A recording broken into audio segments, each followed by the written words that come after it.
Hey, beautiful doctors, hope you are doing well and great. আজকে যে টপিকটা নিয়ে আমরা কথা বলবো সেটা হচ্ছে ক্রনিক লিম্ফোসাইটিক লিউকেমিয়া।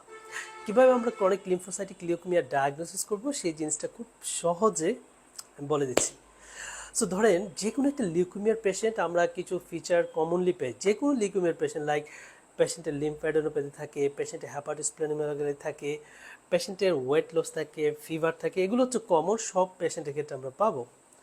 যদি কোনো একটা পেশেন্টের বয়সটা হচ্ছে আপনার যদি বেশি থাকে, লাইক হচ্ছে আপনার ধরেন 55 বা 60 বা তার বেশি, তার সাথে যদি আপনার লিম্ফোসাইট কাউন্টটা অনেক বেশি বেড়ে যায়, শুধু আইসোলেটলি লিম্ফোসাইট কাউন্টটা যদি অনেক বেশি বেড়ে যায়, লাইক সেটা 20,000, 30,000, 40,000 যদি হয়ে যায়, তখন আমরা ডায়াগনোসিস বলে দিতে পারি এই পেশেন্টটা ক্রনিক লিম্ফোসাইটিক লিউকেমিয়ার পেশেন্ট।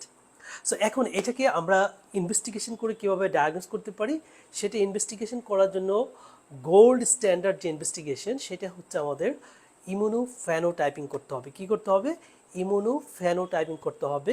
সেই ইমিউনোফেনোটাইপিং করে আমরা কি দেখি? ফ্লো সাইটোমেট্রি বা ইমিউনোফেনোটাইপিং করে আমরা কি দেখি কিছু রিসেপ্টর স্ট্যাটাস কী ধরনের, সেটা হতে পারে সিডি মানে cluster of differentiation, CD5, CD19, CD20, CD23, এই ধরনের রিসেপ্টর স্ট্যাটাস দেখে আমরা ডায়াগনোসটা বলে দিই এটা হচ্ছে ক্রনিক লিম্ফোসাইটিক লিউকেমিয়ার পেশেন্ট।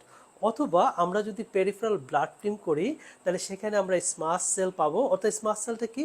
এখানে স্মাশ সেলটা হচ্ছে যেহেতু এখানে লিম্ফোসাইট অনেক বেশি পরিমাণে বেড়ে যায়, সেহেতু যখন আমরা পেরিফেরাল ব্লাড টিমটাকে প্রস্তুত করব, তখন এই অনেক বেশি যে লিম্ফোসাইট হচ্ছে সেই লিম্ফোসাইটগুলো হচ্ছে আপনার ভেঙে একটা আরেকটার সাথে লেগে একটা দলার মতো অংশ তৈরি করবে, সেটাকে বলা থাকে স্মাশ সেল।